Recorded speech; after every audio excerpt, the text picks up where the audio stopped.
Hi, I'm Patrick Peltier. I'm Eldorado School's librarian, and I'm so excited today to bring you this story. This is Purple, Green, and Yellow by Robert Munsch, art by Helene Desputeaux. I first was introduced to this story about 30 years ago when I was substitute teaching. I actually was subbing at my mom's school where she taught for many years, and the librarian was a friend of mine. I'd known her since I was a very young child. Judy Sanders was her name. And I went into the library with my class to hear this story. And she was amazing. She did all kinds of voices. She really brought the characters to life. And I had no idea how to do that when I was younger. I'd learned from her. So I'm hoping that I do as well reading this story aloud as she did when I first heard this story. So here we go. This is Purple, Green, and Yellow by Robert Munsch. Brigid went to her mother and said, "I need coloring markers. All my friends have coloring markers. They draw wonderful pictures. Mommy, I need coloring markers." "Oh no," said her mother. "I've heard about those coloring markers. I've heard that children draw on walls, they draw on floors, and they draw on themselves. You can't have any coloring markers."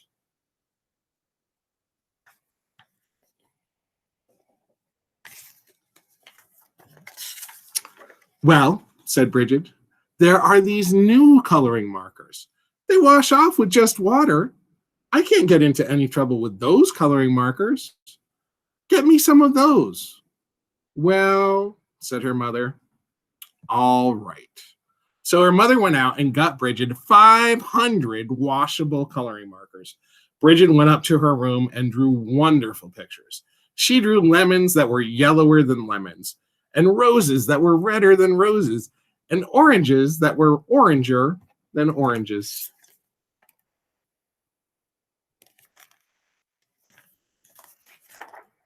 Her mother was amazed. She said, "Wow, my kid's an artist."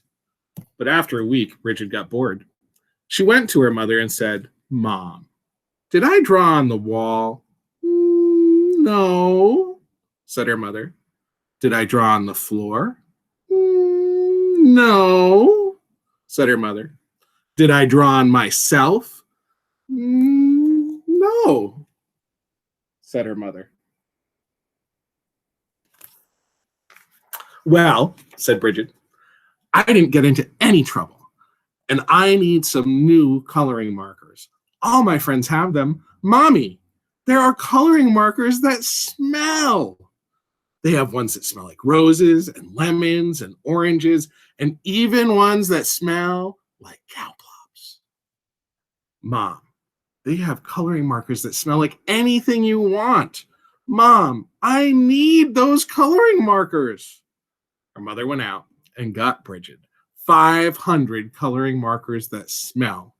Then she went upstairs and she drew pictures. She drew lemons that smelled like lemons, and roses that smelled like roses, and oranges that smelled like oranges, and cowplops that smelled like cowplops.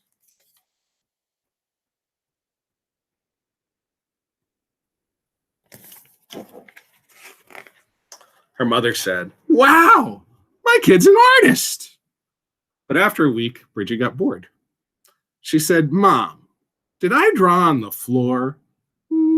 "No," said her mother. "Did I draw on the walls?" "No," said her mother. "Did I draw on myself?" "No," said her mother.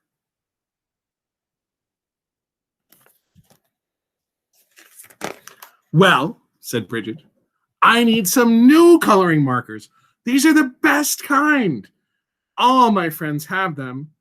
They are super indelible, never come off till you're dead, and maybe even later coloring markers. Mom, I need them."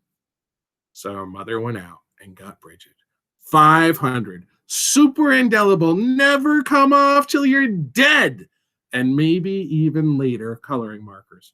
Bridget took them and she drew pictures for 3 weeks.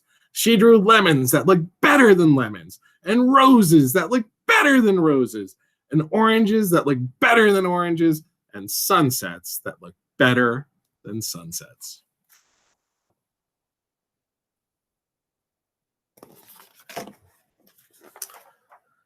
Then she got bored. She said, I'm tired of drawing on paper, but I am not going to draw on the walls, and I am not going to draw on the floor, and I am not going to draw on myself. But everybody knows it's okay to color your fingernails. Even my mother colors her fingernails. So Brigid took a purple, super indelible, never come off till you're dead, and maybe even later coloring marker, and she colored her thumbnail bright purple.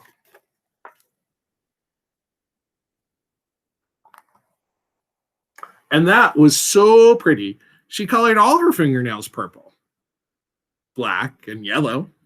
And that was so pretty, she colored her hands yellow, green, and red.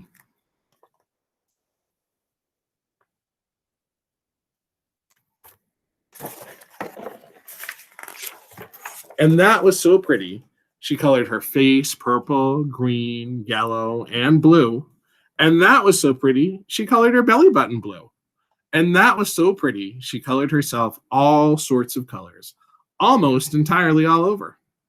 Then Brigid looked in the mirror and said, what have I done? My mother's going to kill me. So she ran into the bathroom and washed her hands for half an hour. Nothing came off. Her hands still looked like mixed up rainbows.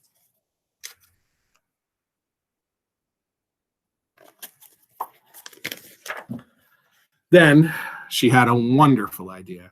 She reached way down into the bottom of the coloring markers and got a special colored marker.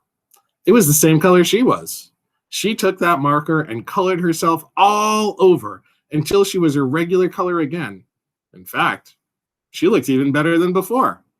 Almost too good to be true. She went downstairs and her mother said, why, Brigid, you're looking really good today. Right, said Brigid. Then her mother said, it's time to wash your hands for dinner. But Brigid was afraid that the special color would not stick to the colors underneath. So she said, I already washed my hands.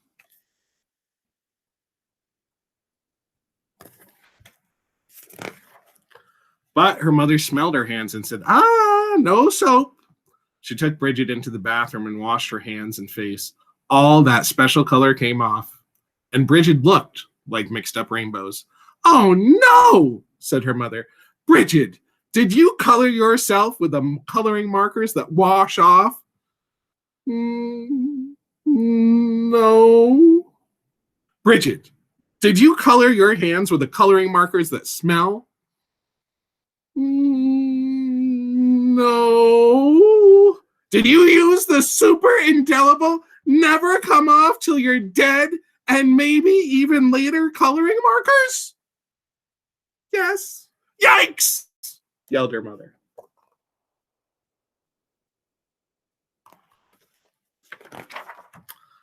She called the doctor and said, help, help, help! My daughter has colored herself with super indelible, never come off till you're dead, and maybe even later coloring markers. Oh dear, said the doctor. Sometimes they never come off. The doctor came over and gave Brigid a large orange pill. She said, take this pill, wait 5 minutes, and then take a bath. So Brigid took the pill, waited 5 minutes, and jumped into the bathtub. Her mother stood outside the door and yelled, is it working? Is it working?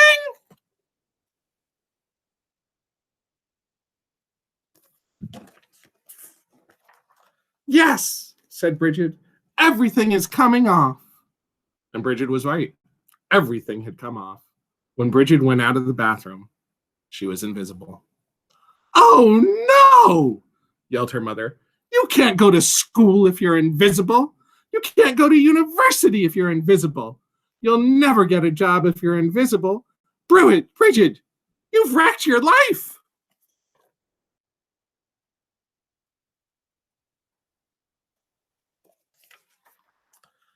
Don't worry, said Brigid. She ran into her room, got the special colored marker, and colored herself entirely all over, until you couldn't tell the difference. In fact, she looked even better than before. Almost too good to be true. But her mother said, Brigid, You can't go through life like that. You're just a picture. Everyone will know there's something wrong. No, they won't, said Brigid. Yes, they will, said her mother. No, they won't, said Brigid. I colored Daddy while he was taking a nap, and you haven't noticed anything yet. Good heavens, yelled her mother, and she ran into the living room and looked at Daddy. He looked even better than before. Almost too good to be true. Doesn't he look great? Asked Brigid. I couldn't even tell the difference, said her mother. Right, said Brigid. And neither will he, as long as he doesn't get wet. That's the end of that story. I love this book. It reminds me of all the times that I colored on myself, hands, my feet. I never got to my face. Maybe I should have. Maybe it would be an improvement. I don't know. But this is one of my all-time favorite stories, and I hope you liked it too. See you next book. Why are you still watching? Go do something else. I'm done.